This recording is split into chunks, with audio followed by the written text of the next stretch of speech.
You are listening to CrossTalk, a safe place to discuss addiction, recovery, harm reduction, and everything in between.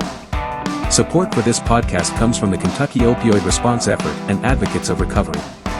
Content and production by the team at Turning Point Recovery Community Center. Now, buckle up and get ready for the show. Welcome everyone to CrossTalk Recovery, the recovery podcast that supports all forms of recovery. I'm Matt Lewis, and I'm here with Logan McFarland and Jason Robinson. Welcome, Jason. Jason works at the Recovery Cafe Lexington, and we wanted to have him on, man, because we love what other RCCs are doing. We're all here to try and help people. And what exactly is your title? So I'm currently the executive director and one of the co-founders of Recovery Cafe Lexington. Awesome. That's really cool, man. Yeah.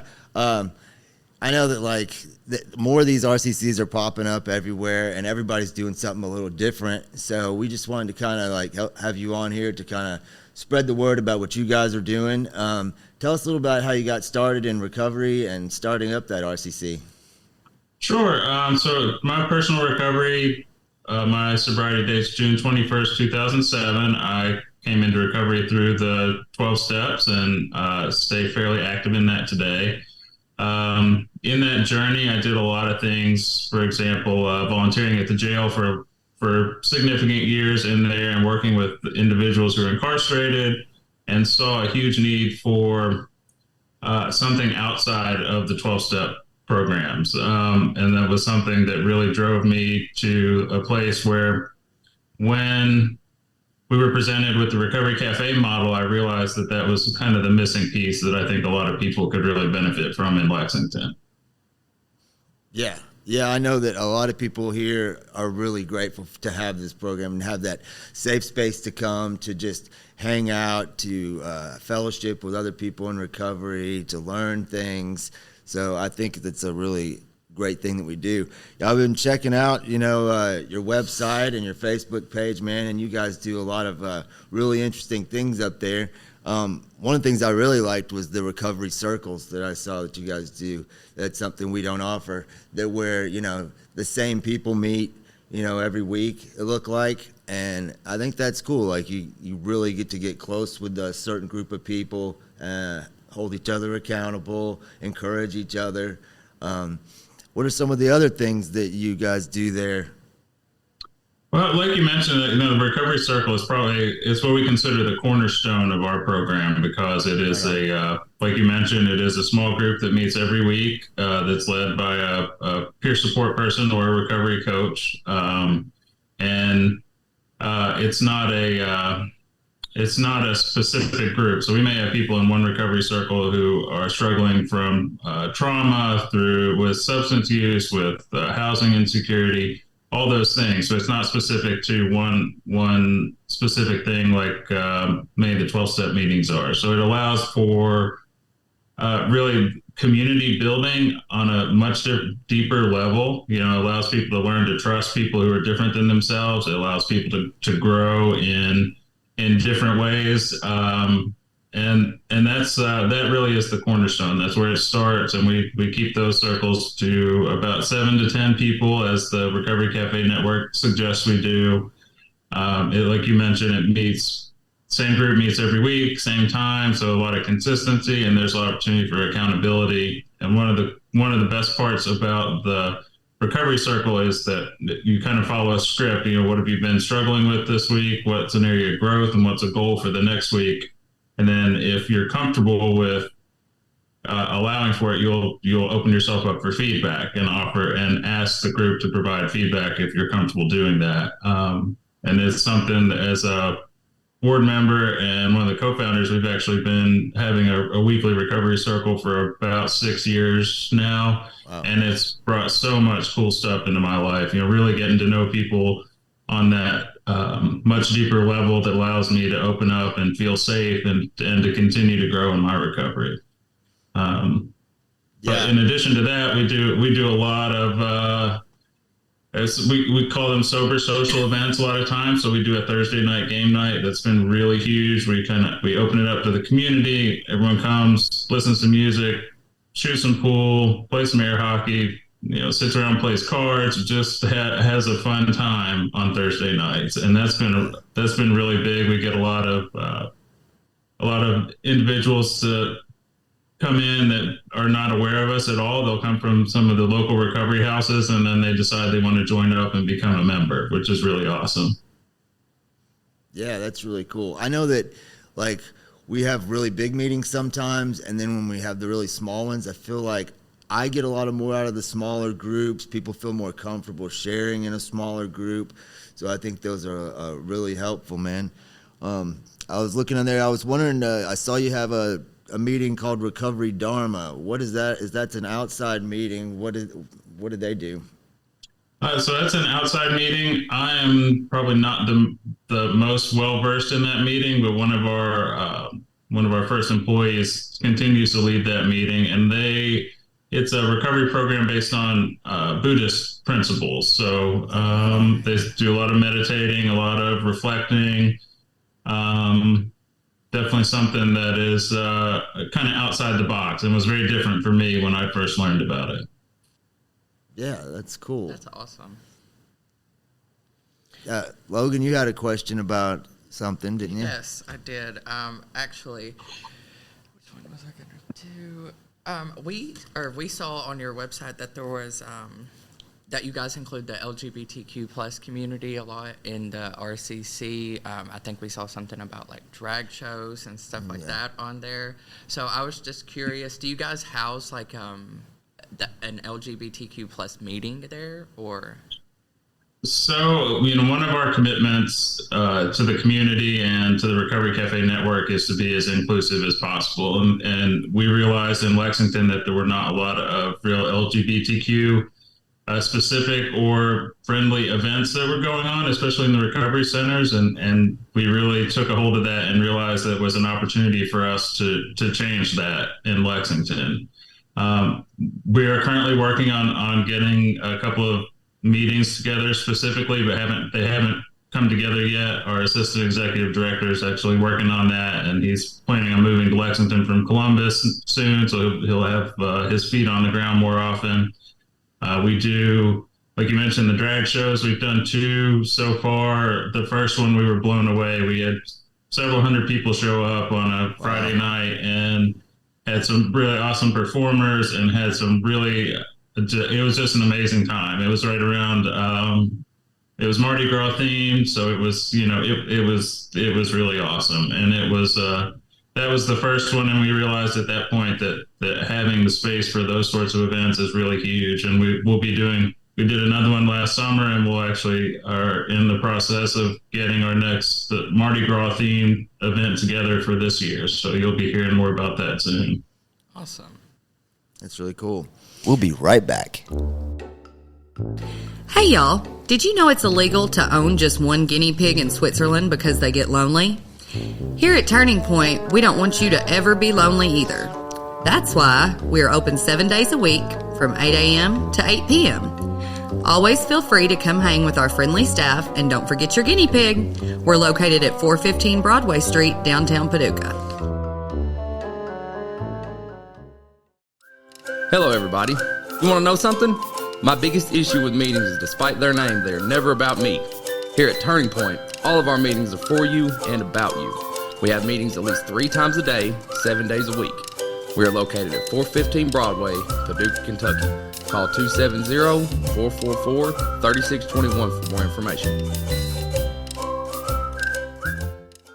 So are most of your meetings AA or NA based, or do you have like a smart recovery option? We have not started smart recovery at the cafe. It never gained traction. We've tried to get smart recoveries, and then also some of the MAT meetings set up in our space, and it hasn't gained traction. So most of the meetings currently are recovery circles. We have 2 or 3 NA meetings and 2 or 3 AA meetings a week. We do an Emotions Anonymous meeting on Friday night, which is another small meeting that a lot of people aren't aware of, and then the like you mentioned previously, the Recovery Dharma meeting. So that's typically the extent of our regularly scheduled meetings. We're really lucky to have a lot of the really lucky to have a lot of good 12-step folks around who like to do their special events at the cafe. So we work with them to rent out our space if they want to do like a Valentine's party or a big birthday celebration or whatever that is. And that's kind of in addition to our monthly open mic night where we celebrate all the recovery birthdays within the cafe or anyone else who just wants to celebrate something exciting in their life. So we do that the last Friday every month. Wow. That's awesome. Yeah, it's really cool. I saw you have the School for Recovery, and tell me a little bit more about that, man. So the School for Recovery is a really important part of our model. We try to provide opportunities to grow in all different aspects, and it really is guided by what our members need the most. The original cafe in Seattle, whose model we follow, they do a ton of really cool stuff. They've been operating since 2004 and have grown and learned and have really cool sponsors for some of their events like Run Walk Club and poetry class and creative writing and things like that. In our cafe, we do pottery a few days a week, which is really popular and really awesome. I know a lot of people don't think, what does pottery have to do with recovery? But we've seen some really amazing growth in people who show up every week and get their hands in the clay and express some creativity, and that seems to open them up for other avenues of positivity in their life, which is really awesome. In addition to that, we do, let's see, I think this week we have, I'm trying to think which one. We have something going on Saturday.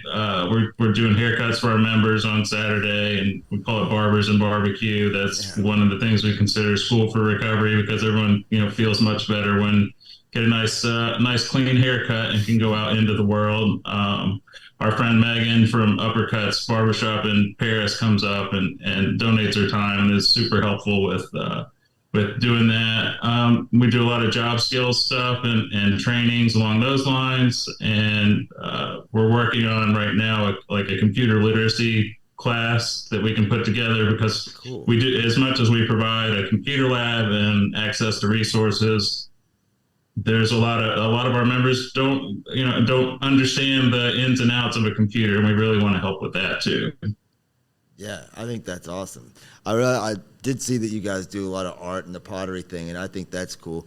But I know that coming through this program, I realized how many people in recovery are so talented in so many different ways. I tried to get a jam night going off the ground here, but I couldn't get much interest where people would just come. I bought a bunch of little instruments and we would just sit around and jam, but I couldn't get a bunch of people involved in it. But I think the art thing would be something cool to do, ways for people to express themselves and also just sit around and fellowship, do something fun. So I think that's really cool that you guys do that, man. I saw that you guys also have delicious home-cooked meals, man. Tell me more about that. We do. So one of the things we committed to is try to provide, healthy, nutritious meals to our members. Not always home-cooked. Sometimes we have to rely on some outside sources, especially as we've grown to be a little bit bigger. But we work really hard. Our cafe manager, Kara, sets up opportunities for people, typically through our Facebook page, to commit to doing a meal on a certain day.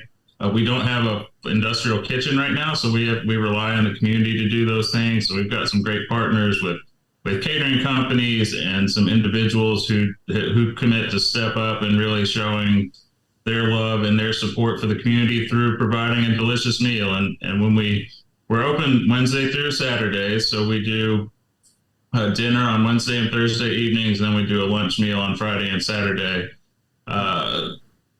to provide some sustenance. A lot of our members are unhoused at this point in time, so we have a lot of those members who they rely on us for a meal, and we work together with the Nathaniel Mission, who's next door, that they do meals certain days and times too. So we kind of scheduled ours to work where, for the most part, if one of our members wants to get a couple of good meals a day, then they can do that right in the same area.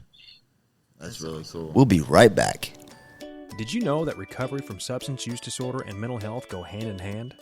That is why the caring and compassionate mental health professionals at Four Rivers Behavioral Health in Paducah are here to help you find your balance. They are proud of you for making the changes necessary to live a healthier life and would love to see you reach your full potential. Give them a call at 270-442-7121 or stop by the downtown location at 425 Broadway in Paducah, Kentucky.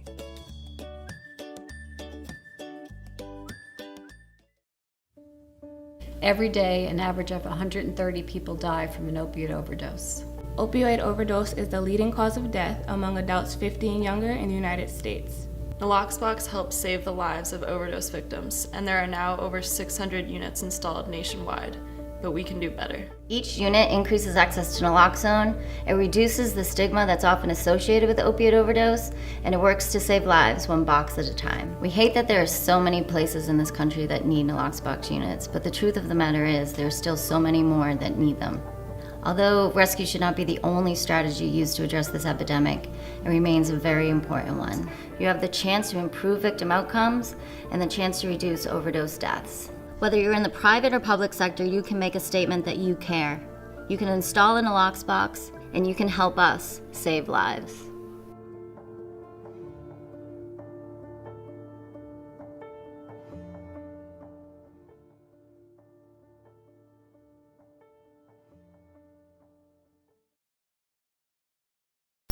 What do you guys do to help with housing and stuff? Do you guys have a program that helps people with that, or do you just connect people to programs like that that are up there?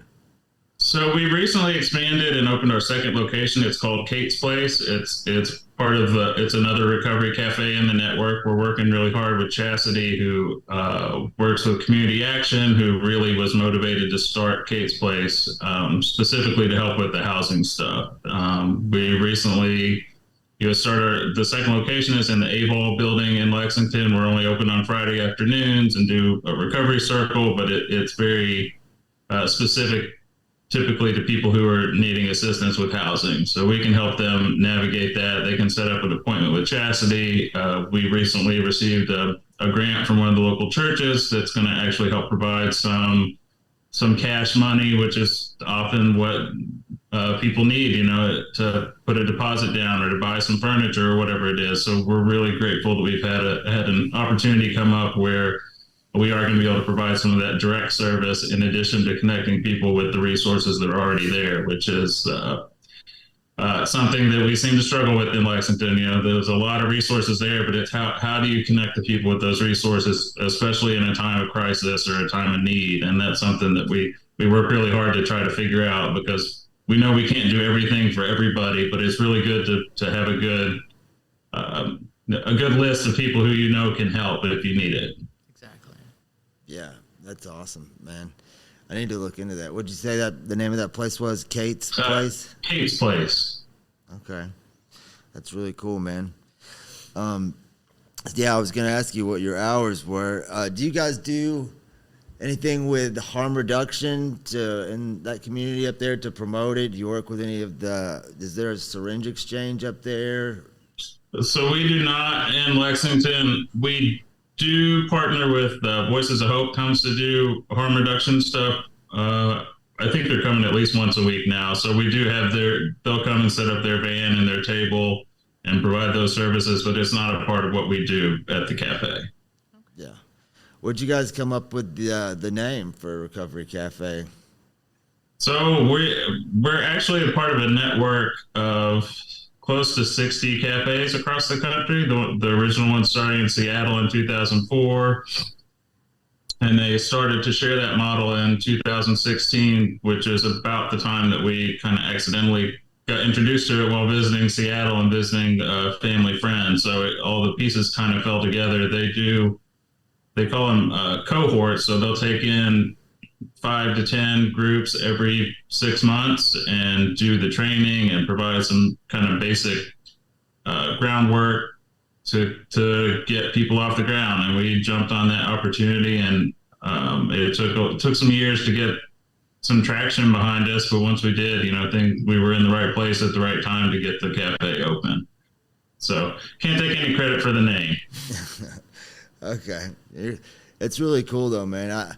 I know that for me, like when I came to work here, it was really spiritually rewarding to work with other people and to try and help people, because I think that I also worked at a 12-step AA-based program, and I believe that our primary purpose is to be of maximum service to God and our fellows, man. So, and I find it spiritually rewarding to do that, and to see, like, you know, you always hear in the rooms, to see the light come on in people's eyes, to see that them to realize that somebody actually cares, and that there is help out there, and that there is a community of people who are just trying to do something better for themselves, man. And connecting those people is a big part of what these RCCs is all about, because we have people come in that, you know, they like, well, you don't know where to go. We don't know anybody in this town. They'll be moved here to live in a sober living house, not knowing anybody, and it's like, you come here, you're gonna meet people, you know, and get the chances to have fun doing it.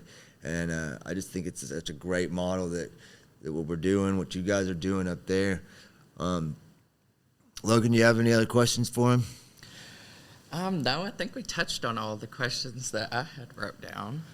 Yeah. Do you have anything exciting coming in the future that you want to, you know, debut here? Well, there is some new news. So the Recovery Cafe Louisville is in the works. So we're working with that group to get that going. Kate's place will hopefully be expanding soon. Keep an ear out for the drag show coming up around that same Mardi Gras weekend. I think beyond that, we just welcome anyone to come in anytime and stick your head in and say hello and have a cup of coffee with us.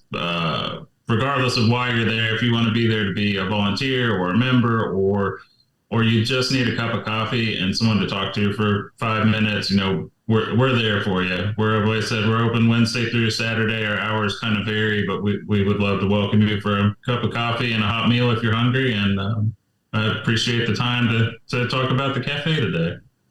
Awesome, man. Well, I thank you, Jason, for coming on, and I thank you for everything you do to try and help people up there. And hopefully we can get more connected. And, you know, I wish you all the best. Thanks so much. Thank you. All right. Later. Well, that was pretty good, wasn't it? That was pretty good. Yeah, I think they're doing some really cool things up there. But just want to remind you all, we're available on YouTube, and you can check out our audio versions on Apple, Google, Spotify, Podbean. And as always, stay grateful. If you or someone you know is struggling with addiction or in recovery and needs guidance, speak with Turning Point's team of peer support specialists by calling 270-444-3621. You are not alone, and we are proof that recovery is possible.